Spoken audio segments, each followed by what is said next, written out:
Boa tarde a todos, muito obrigada pelo convite. É uma honra para mim estar aqui nesta sessão, neste ciclo de debates. Eu não trouxe nenhum PowerPoint, vou fazer uma intervenção que escrevi, mas depois posso disponibilizar a mesma ou também fazer um PowerPoint para distribuição. Eu queria começar por apontar que gostei muito de ouvir o José Feliciano, porque eu acho que ele caracterizou muito bem, em duas ou três frases, aquele que é o quadro, o contexto, o pano de fundo que está aqui em causa neste momento, com este projeto, com os perigos que ele comporta. E a minha intervenção vai ser um pouco em torno disso.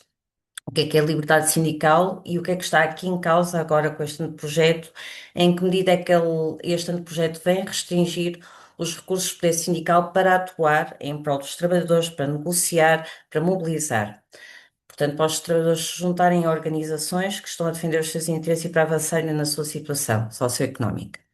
Portanto, a liberdade sindical constitui um dos pilares fundamentais do direito de trabalho e encontra-se consagrado, encontrando consagração quer no plano internacional, quer no plano constitucional. No plano internacional, tem em particular relevância o enquadramento normativo da Organização Internacional do Trabalho, nomeadamente as Convenções 87 e 98, que consagram a liberdade sindical e o direito de organização e de negociação coletiva. Estas convenções são importantes porque não se limitam a garantir direitos formais, elas também impõem a existência de condições efetivas para o seu exercício, incluindo a proteção contra interferências externas e a promoção ativa da negociação coletiva como instrumento central da regulação das relações laborais. No fundo, quando falamos de liberdade sindical, há três dimensões fundamentais: a liberdade de associação, a autonomia sindical e o direito à ação coletiva. E este direito à ação coletiva terá duas vertentes: a negociação coletiva e a greve. Se olharmos de uma forma geral para o que vem neste anteprojeto, mas nem precisamos de ir só a este anteprojeto, isto já vem de trás e também tem que ver com um certo discurso público e político acerca do que é que são as organizações sindicais, do que é a negociação coletiva e do que é que será supostamente necessário para dinamizar a economia. Portanto, hum, há muita coisa aqui que está em jogo. No nosso plano nacional, a liberdade sindical está consagrada na Constituição, em particular no artigo 55, que, que se refere à liberdade sindical e à autonomia das associações sindicais, e no artigo 57, que garante o direito à greve. Estamos, portanto, perante direitos fundamentais estruturantes, mas a sua efetivação não depende apenas da consagração normativa.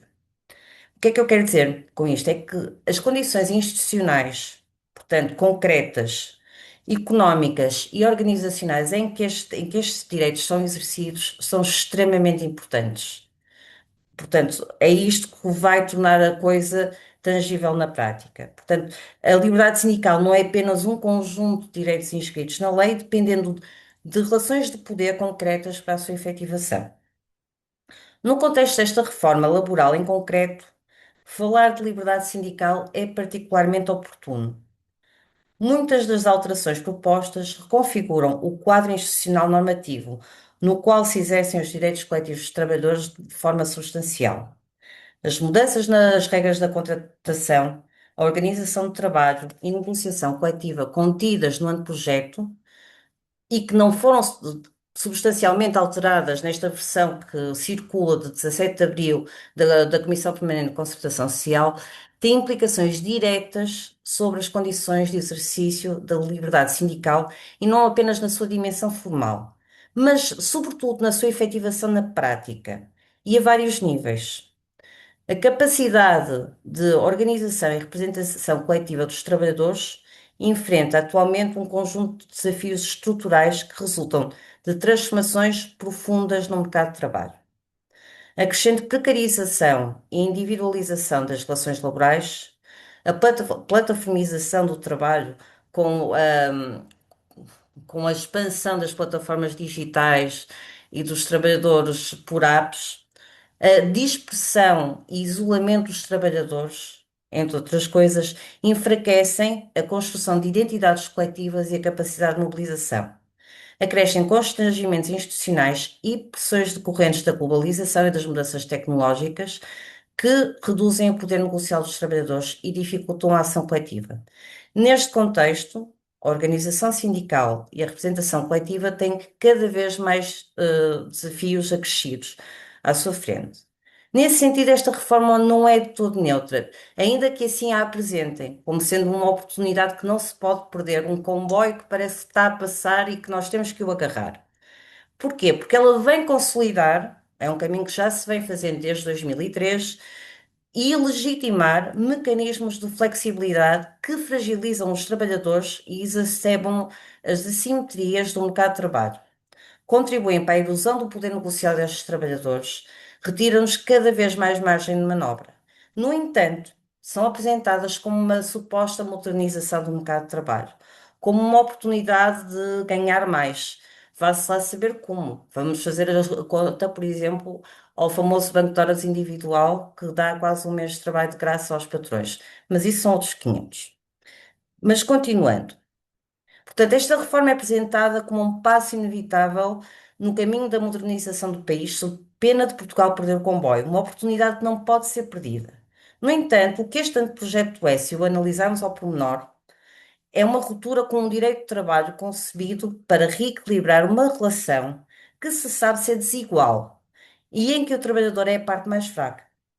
Transferem-se agora ainda mais riscos e incertezas para os trabalhadores e cerceia-se a capacidade de ação coletiva e organizada. É uma reforma que altera a configuração dos recursos de poder sindical. E o que é que são estes recursos de poder sindical? São o conjunto de capacidades, meios e condições que permitem aos sindicatos influenciar as relações laborais, atuarem sobre elas, participarem nelas, definirem esses destinos. E resultam de várias coisas. Resultam tanto da posição estrutural dos trabalhadores no sistema económico, no mercado de trabalho, das competências específicas, mais ou menos específicas, e que são mais ou menos raras ou mais ou menos procuradas no mercado de trabalho, resultam do enquadramento normativo das relações de trabalho que lhes conferem mais ou menos poder, e neste caso, estas alterações, este anteprojeto vem cercear isso em grande medida, que resulta também da sua capacidade organizativa, mas também de uma capacidade de passar a sua mensagem, de um poder societal, de influenciar as mentalidades, de conseguir passar a mensagem porque é que se estão a mobilizar, o que é que se está a procurar fazer. Portanto, eh, há toda aqui, são vários tipos de recursos que funcionam de uma forma conjunta e que têm uma retroação, uma espécie de feedback uns sobre os outros. Um primeiro aspecto a mencionar que decorre das alterações que fomentam, um primeiro aspecto a mencionar relativamente a esta reforma e que tem um impacto substancial sobre a liberdade sindical, embora possa não parecer direto, e não é, decorre das alterações que fomentam a precariedade dos vínculos contratuais, como o aumento dos motivos justificativos para a celebração de contratos a termo, e vou relembrar um muito interessante, que é o facto de nunca termos tido um contrato sem termo. Portanto, na prática, podemos estar a nossa vida toda com contratos a termo, porque nunca tivemos um sem termo, que é uma lógica bastante interessante. O alargamento dos contratos de muito curta duração, as alterações à proibição de outsourcing após um despedimento coletivo, por exemplo, também tem razões que temos que inquirir quem se lembrou disto, entre outras coisas. Tudo isto tem implicações diretas na efetividade da liberdade sindical. Porquê? Porque condiciona a capacidade dos trabalhadores exercerem os seus direitos coletivos.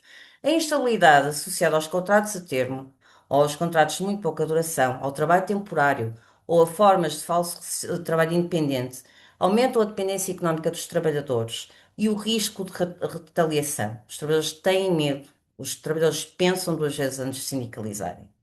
Portanto, não é um aspecto que tem um impacto sobre a liberdade sindical.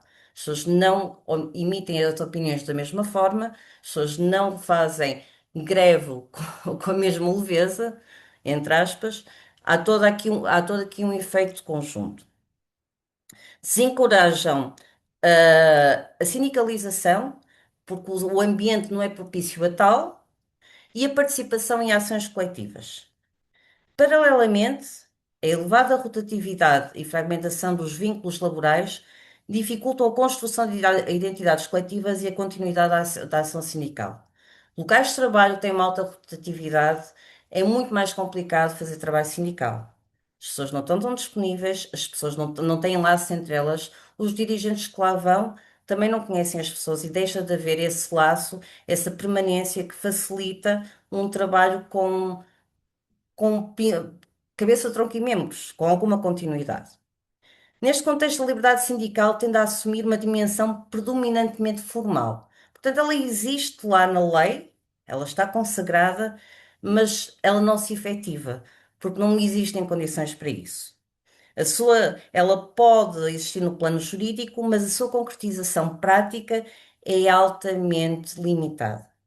Assim, a precarização contribui para o enfraquecimento dos recursos de poder sindical, comprometendo a capacidade de representação coletiva. Mina o poder associativo, que as pessoas não se sindicalizam, não se mobilizam. Mina também aquilo que sai enquanto mensagem do que o sindicato faz, portanto, o poder societal, tem impactos brutais.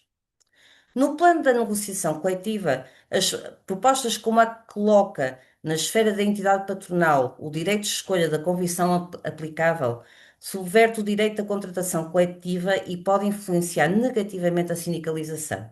Fragiliza a representatividade e a solidariedade. Na prática, representa um condicionalismo ao exercício da atividade sindical e, portanto, à liberdade sindical. O poder institucional dos sindicatos, isto é, o conjunto de direitos, mecanismos legais e enquadramentos institucionais que conferem aos sindicatos capacidade de intervenção nas relações laborais, sofrem assim mais um golpe. Se temos duas convenções que se aplicam no mesmo local de trabalho e é o empregador que escolhe aquela que se vai aplicar, não sendo o trabalhador, e isso mina o direito, filiação sindical, logo à partida. Portanto, estas e, além disso, há outras questões, por exemplo, a caducidade, que introduz mais um elemento de pressão assimétrica no processo negocial. Na prática, cria um horizonte de extinção das convenções que tende a favorecer a parte empregadora, sobretudo em contextos de baixa densidade sindical ou de elevada fragmentação do emprego. A função estabilizadora da contratação coletiva enquanto instrumento duradouro de regulação é esvaziada. Se elas rapidamente podem caducar, esse horizonte extingue-se. Ao invés de constituir um quadro de referência relativamente estável, a convenção coletiva passa a estar permanentemente sob ameaça. E com este estado permanente, os sindicatos também passam a estar permanentemente ameaçados e sob pressão a negociarem. Portanto, acabam por negociar às vezes coisas que nem querem negociar, ou em condições que não querem negociar, ou aceitar coisas só para que aquela convenção não vá abaixo. Portanto, é mais um limite à liberdade sindical. Por outro lado, a caducidade também pode afetar, se formos ver bem as coisas, o poder associativo dos sindicatos, isto é, a capacidade dos sindicatos que decorre da sua base organizativa, nomeadamente o número de trabalhadores sindicalizados, o grau de coesão interna e a capacidade de mobilização coletiva. E porquê? Porque a incerteza quanto à manutenção dos instrumentos coletivos pode desincentivar a sindicalização e dificultar estratégias de longo prazo, enfraquecendo a capacidade organizativa. A caducidade funciona também indiretamente como um mecanismo disciplinador da ação coletiva, ao reduzir a margem negocial dos trabalhadores em momentos críticos. E no poder societal, que é a imagem, a mensagem que os sindicatos passam acerca do seu papel, acerca das reivindicações que fazem, também há aqui um ponto importante. Porquê? Porque pode enfraquecer a percepção pública da negociação coletiva como um instrumento eficaz de proteção, contribuindo para a sua desvalorização.